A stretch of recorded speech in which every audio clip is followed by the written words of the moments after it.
Liwei's gaze followed her every step as she crossed the room. Yan's mother stopped in front of him, her sharp eyes locking onto his with calculated intent. Her voice, smooth but edged with authority, told him he must be surprised to see her instead. Liwei's lips curled faintly into a smirk, unfazed. He chuckled softly, his voice low as he answered that he had not come expecting Yan at all. In fact, he said, he had half expected someone else entirely. Her husband, Yan's father. Yan's mother tilted her chin slightly, her eyes never leaving his. Calmly, she told him that she was the one now overseeing the family business.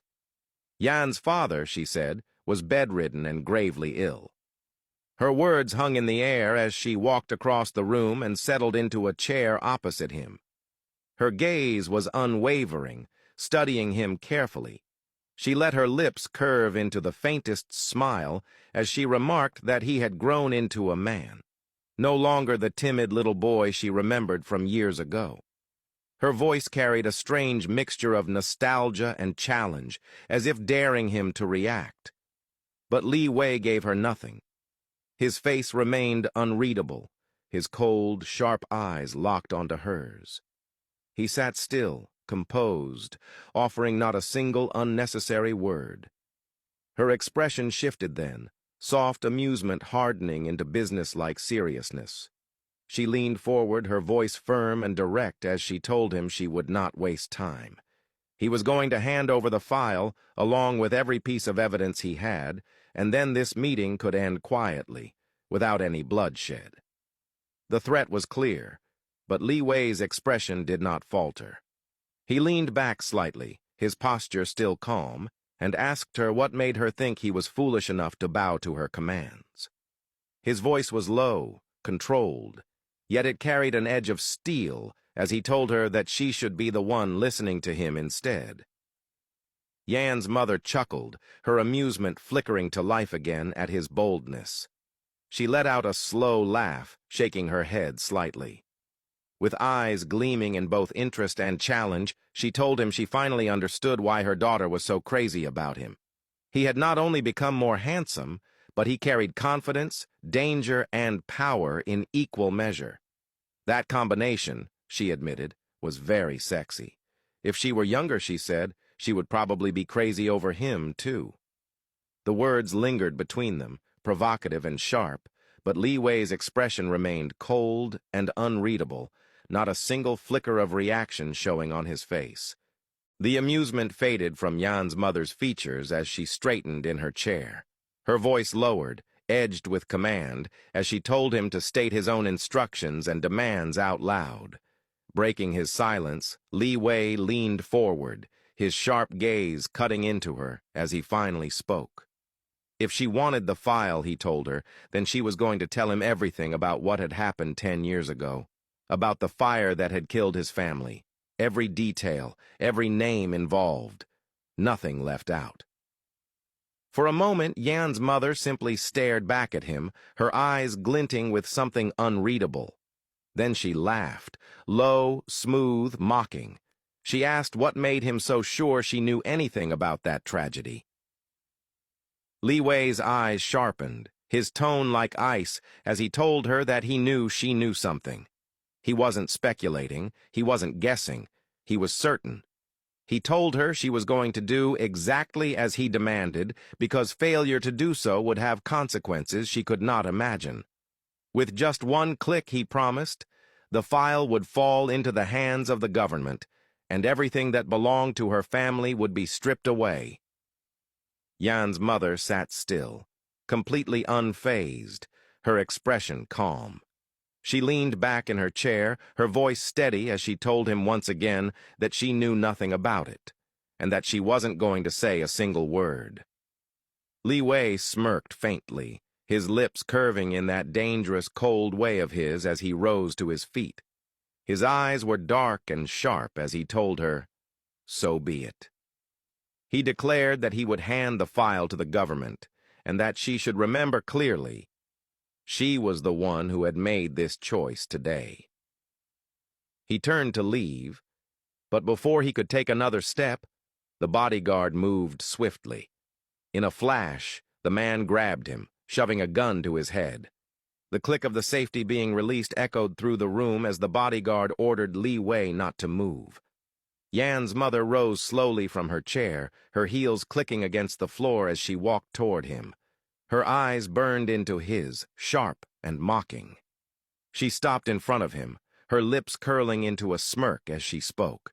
Her voice was laced with venom and dark amusement as she told him that unless he handed over the file, his brains would be blown out right here. And then, with a mocking tilt of her head, she added that he would finally be reunited with his family in hell. Liwei stood there, a gun pressed to his head, but he didn't flinch, not even the slightest. His eyes remained locked on Yan's mother, who stood before him, her sharp gaze unwavering. She moved closer, her presence commanding, asking if he was going to hand over the evidence or not, insisting that he answer quickly so that they could end whatever he had started. Liwei chuckled mockingly, his dark eyes fixed on hers, and asked if she really thought he was afraid of her, adding that it seemed she had no idea who she was dealing with. Yan's mother glanced at her bodyguard and gave him a signal. The guard adjusted the gun, pressing it tightly against Liwei's head. She stepped closer again, her eyes searching for any hint of fear. Moving even nearer, she asked once more if he was still resisting what she had demanded. Liwei's voice was steady and cold as he told her that he still stood by what he had said, that she was the one who would follow his instructions, and that she would tell him everything he wanted to know exactly as he demanded, because he would not leave that place without hearing the truth. Frustration flickered across her face. She warned him that she wasn't afraid to end his life right there. Liwei laughed softly, his tone carrying dark amusement, and told her that if he didn't want to die, he wouldn't die, that she would not dare kill him, that it wasn't his time to die yet, and most importantly, he would not die by her hand. Her eyes narrowed, and she declared that she would count to 3, and if he didn't comply, he would be shot. Liwei remained unyielding, his face cold and unreadable, showing no trace of fear, regarding her as if she were insignificant. She began counting, starting at 1, pausing deliberately, then 2, as she moved closer, locking eyes with him, whispering whether he really wanted his life to end this way, and if he had any last words. Liwei's voice remained icy and unwavering as he said that, like he had said, he didn't want to die, and he wouldn't die, and that she was the one who would give him what he wanted. Yan's mother stepped back slightly, her guard ready to act, but before she could finish, Liwei pulled an injection from his pocket and jabbed the guard in the thigh, paralyzing him completely. The bodyguard collapsed to the ground, immobilized. Liwei grabbed his gun and calmly approached Yan's mother, who stood frozen, shocked by the sudden turn. He pointed the gun at her, his gaze razor-sharp, and whispered that if he didn't want to die, he wouldn't die. Her eyes darted helplessly to her collapsed bodyguard, and Liwei laughed lightly, telling her that he wouldn't wake up until the next day and that it was just the two of them now. Trembling, she called him a monster, a cruel monster. He chuckled and told her he was only a monster to those who deserved it, then instructed her to sit, which she did, still shaking at the sight of him, dark and imposing. He reminded her that, like he had said when he arrived, she was going to tell him everything that had happened 10 years ago, every detail, every name, and that she would not lie, because one false word and the file containing her family's corruption would immediately go to the government. She tried to resist, but Liwei pulled out his phone and dialed Master Shen, putting the call on loudspeaker, and told her that the person on the line was skilled at detecting lies and that the file was ready to be sent. Any lie would be dangerous, and there would be no mercy. He checked with Master Shen, who confirmed that he was listening and ready, and Liwei told Yan's mother that she could start talking, beginning from the start, including every detail, leaving nothing out. She trembled, realizing that she had fallen straight into his trap, having underestimated him completely, while he remained unflinching, making it clear that every wasted minute increased the danger to her and her family. Slowly, she leaned forward, ready to reveal everything as Liwei stood there, his presence dark and unyielding, ensuring that every word she spoke would be truthful and complete.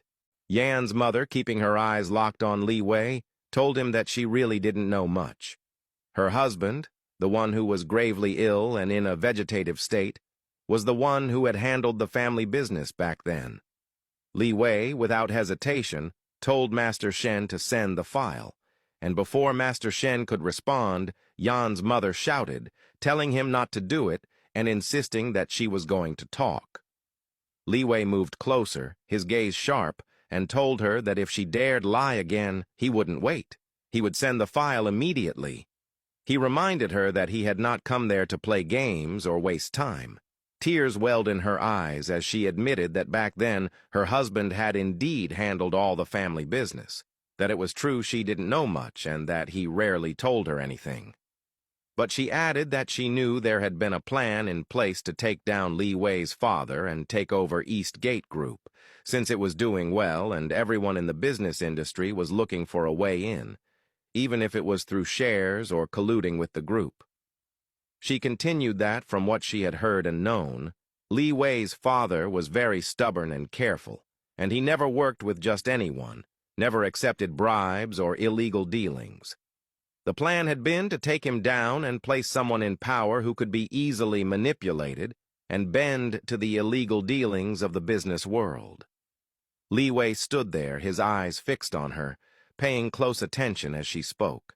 Yan's mother continued, explaining that there was a powerful man behind all of this, the one who had gathered everyone to orchestrate the takeover. Liwei's eyes narrowed as he asked if she knew who this man was and if she had ever seen him.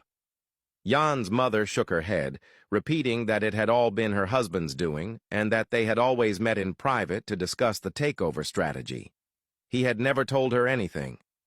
All she knew was that this powerful, feared man was the mastermind behind the fire and the plan to take over East Gate Group, and that he had orchestrated everything from scratch, recruiting influential people to join him.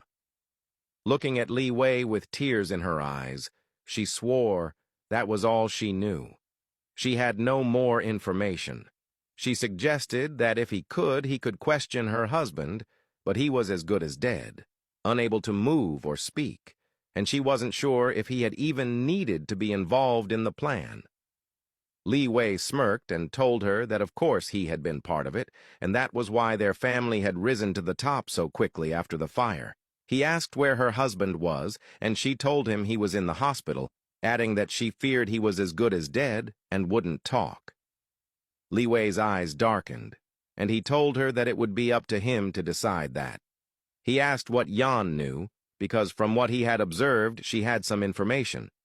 Yan's mother admitted that she had overheard her father on the phone discussing the plan, and because she loved Yan, she had wanted to save him. That was why she had forced him to go out with her when the incident had taken place. Liwei stood there, watching her closely, tracing for any signs of deception, but he realized from the way she trembled that she was telling the truth. He checked back with Master Shen on the line, asking if he had heard everything. Master Shen confirmed, and Liwei asked if she had been lying. Master Shen stated clearly that she had been truthful. Liwei told him he could withdraw from sending the file before hanging up. Turning back to Yan's mother, a smirk tugged at his lips as he told her that they could have finished this long ago, but she had chosen to be stubborn and try to play tricks. He warned her that his guard would be up tomorrow, then put the gun away and walked out, leaving Yan's mother sitting there, trembling and still with tears in her eyes. As Liwei made his way to his car, Yan, who had been waiting in her vehicle, suddenly stepped out and ran toward him, stopping him.